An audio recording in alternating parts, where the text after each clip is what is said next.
My name is Brooklynn Alcorn. I'm 22 years old. I've lived in Georgetown all 22 of those years.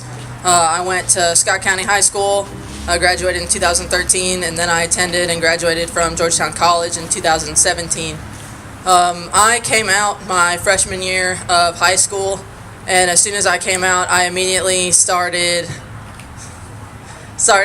hearing a whole bunch of rumors and verbal harassment towards me. I was called faggot. I was called dyke.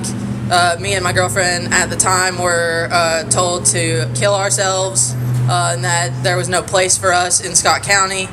And so instead of letting that get to us, we decided to try and turn it into a positive experience. Me and some friends co-founded the Gay Straight Alliance at Scott County High School my junior year at high school. And while there, we discovered that there were quite a few people who went through the exact same experiences that we did. They were constantly made fun of, constantly bullied. They felt that they didn't have a place at Scott County High School. Even worse, they felt like they didn't have a place in Georgetown. They always talked about trying to get out. They wanted to go to college somewhere else. They didn't plan on living in the area. They wanted to move to Lexington or Louisville because they knew that those places were safe for them to live. They wanted to go north where they wouldn't have to deal with the harassment and the looks and people calling them names. And it just broke my heart to know that these people grew up in the exact same place I did, and they decided that Georgetown was not a safe place for them to live. And it was really reflected when we tried to start the Gay Straight Alliance. As soon as the rules for making a club is you have to have a teacher sponsor, you have to have a place and a time to meet, and you have to have a certain number of members who are willing to join your club officially. I believe that number is 10. But as soon as we met all those criteria and Mr. Howitt worked on making us a club, members of the community emailed and wrote letters to our teacher sponsor, who was Mrs. Owens at the time, and Mr. Howitt, saying that it was against God's will to make this club at Scott County High School and that there was no place for it. Boo is right.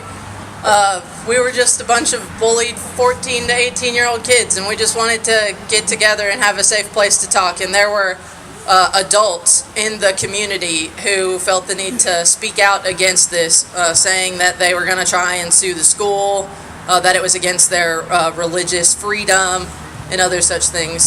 So that added to some of the deep-seated fears that Georgetown was not a safe place for some of those students. And then when I attended Georgetown College, in the LGBT community there, I noticed a similar pattern. They liked Georgetown, but they didn't really feel that it was settled down material.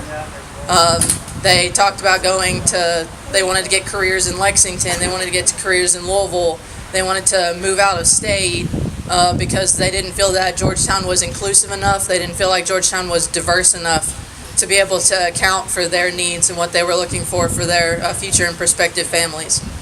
So I think having a fairness ordinance here in Georgetown is just really important for keeping young people in Georgetown. They want to see that Georgetown is striving to be inclusive, is striving to be diverse, is striving to be a place where they can settle down with their partner and be able to live without fear of discrimination, without fear of backlash. They don't want to have to worry about having a pumpkin with a swastika on its forehead left outside of their house in the middle of the night where they're sleeping with their partner and their child. And I think that having a fairness ordinance in Georgetown is really important for getting the young people that come through the college, that come through the high school, to stay and make Georgetown their permanent home, as I've chosen to do with my partner. So, thank you.